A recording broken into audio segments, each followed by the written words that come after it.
What's up guys, Garcia here from Tech for Geeks, and this is the Sony Xperia Z1 Compact.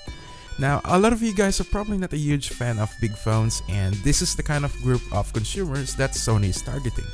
It features almost the same internals we love on the Z1, but in a smaller package.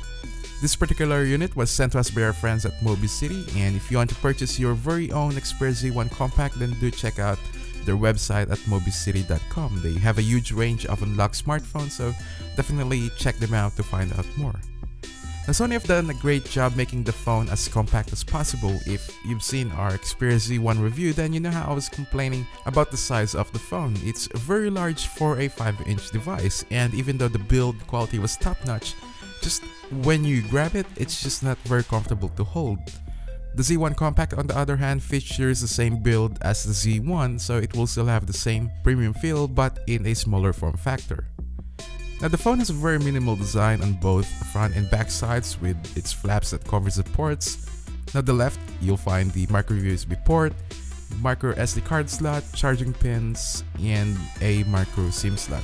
Looking at the right is a little less cluttered with its power button, volume rocker, and shutter key, and then if you look on the bottom, you'll find the speaker grill, and of course next to that is the strap hole. And last but not the least is at the top, you'll find the 3.5mm headphone jack for your headphones. Now, just like the Z1, the Compact is indeed dust and water resistant, so if you get the phone wet, then you'll be fine. Or perhaps it's raining outside and you want to be able to use the phone, then it will still survive. The Z1 Compact has a display of 4.3 inches with a resolution of 1280 by 720, which gives it a 342 ppi. Now, the main issue I've experienced with the Z1 is of course the washed out display and the backlight bleed on the edges. Now, that's not the case with the Compact anymore, and it's about time that Sony have finally fixed those issues. Now, the display is gorgeous, and the fact that it's a 4.3 inch panel, it really helps the display to produce sharp images. As a default, the Compact's display has a warmer color temperature, but that can be changed using the built-in setting in the settings page. And the display is also bright, which is great for outdoor use, and also has a good viewing angle, so when you watch, movies or YouTube videos, then it will look great. Now, the Compact may be a small device, but don't judge it by its size, because inside this little guy is a quad-core Snapdragon 800 processor, clocked in at 2.2 GHz, as well as Adreno 330 graphics, 2GB of RAM, and is powered by a 2300 mAh battery. Storage-wise, it has a 16GB of internal storage, but that can be expanded via micro SD card slot, and you won't often see manufacturers make a small device with such a powerful hardware, so I really do appreciate Sony's work on that. Now, I've used the phone for 2 weeks, and I've got to say the performance of it has been really impressive. I didn't experience any lag or stutters during my time with the phone, and just the smoothness from it was a rewarding experience. I did benchmark the phone using the Geekbench 3 application, which is of course based on real-world scenarios, and on a single core it scored 932, and on a multi-core it scored close to 2900 at just 2871. Now, those are definitely high scores and something we would only see on high-end devices.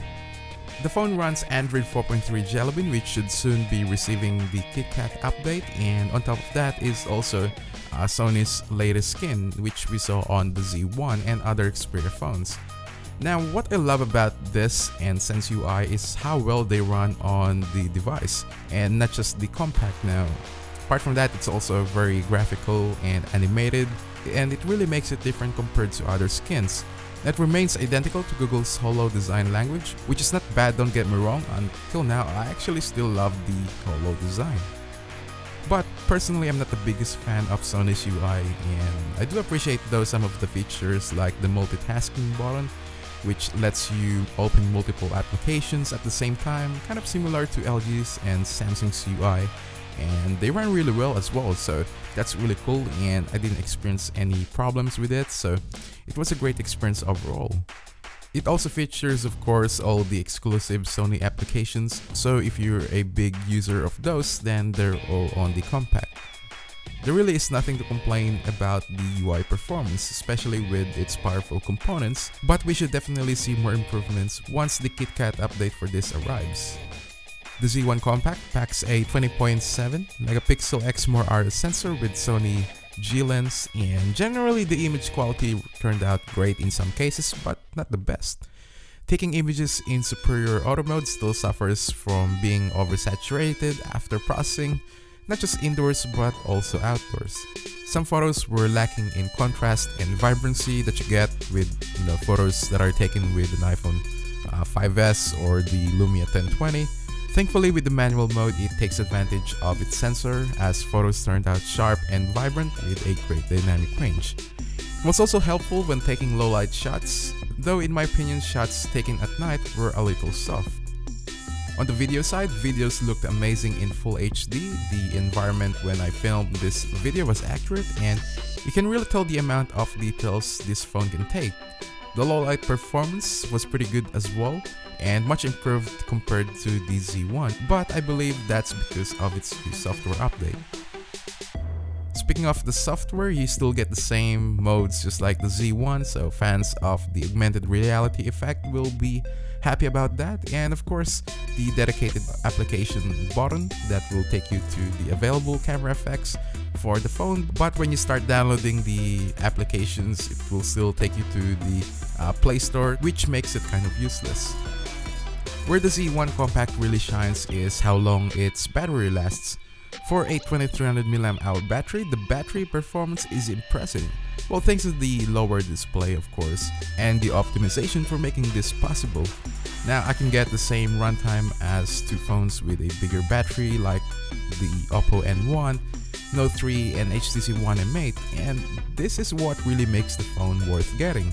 Now as a heavy user, I could easily use this for 19 hours worth of calls, texts, emails, you name it, and typically with other phones I can only get 8 to 10 hours, which is a huge difference compared to the Compact.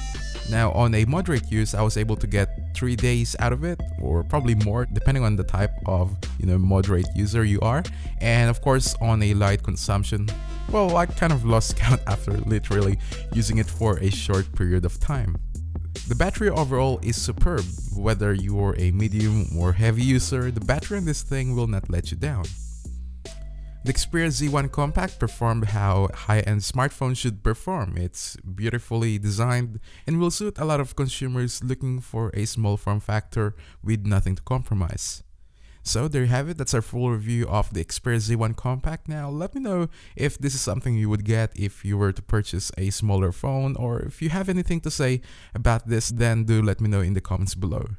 I'm Jens Garcia from Tech for Geeks. Thank you all for watching, and I'll see you all in the next one.